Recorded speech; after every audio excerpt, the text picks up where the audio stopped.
देश भर में चल रहे आजादी के अमृत महोत्सव के माध्यम से हम उन महान हस्तियों को याद कर रहे हैं जिन्होंने देश की आजादी में अपना अहम योगदान दिया है। इसी कड़ी में आज पेश है स्वतंत्रता सेनानी फखरुद्दीन अली अहमद और वीर आर कृष्ण अच्युतन की कहानी। स्वतंत्रता सेनानी और भारत के पूर्व राष्ट्रपति फखरुद्दीन अली अहमद को याद कर रहे हैं। उनका जन्म 13 मई 1905 को नई दिल्ली में हुआ था।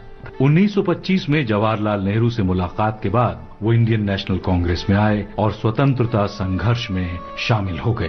उन्होंने 1942 में भारत छोड़ो आंदोलन में सक्रिय भूमिका निभाई। इसके लिए उन्हें गिरफ्तार किया गया और 3.5 साल के लिए जेल भेज दिया गया। स्वतंत्रता के बाद फखरुद्दीन 1952 में राज्यसभा के लिए निर्वाचित हुए। इसके बाद वे असम सरकार के महाधिवक्ता बने और फिर 2 बार असम विधानसभा के लिए निर्वाचित हुए। वे 1967 में लोकसभा के लिए निर्वाचित हुए। इसके बाद 1971 में वे फिर लोकसभा के लिए निर्वाचित हुए और कैबिनेट मंत्री के रूप में उन्होंने खाद्य और कृषि, सहकारिता, शिक्षा, औद्योगिक विकास और कंपनी कानून से संबंधित विभिन्न जिम्मेदारियां संभाली। फखरुद्दीन अली अहमद 1974 में भारत के 5वें राष्ट्रपति बने। इस पद पर रहते हुए जब वो नमाज पढ़ने के लिए तैयार हो रहे थे तो अचानक गिर पड़े और 11 फरवरी 1977 को उनकी मृत्यु हो गई।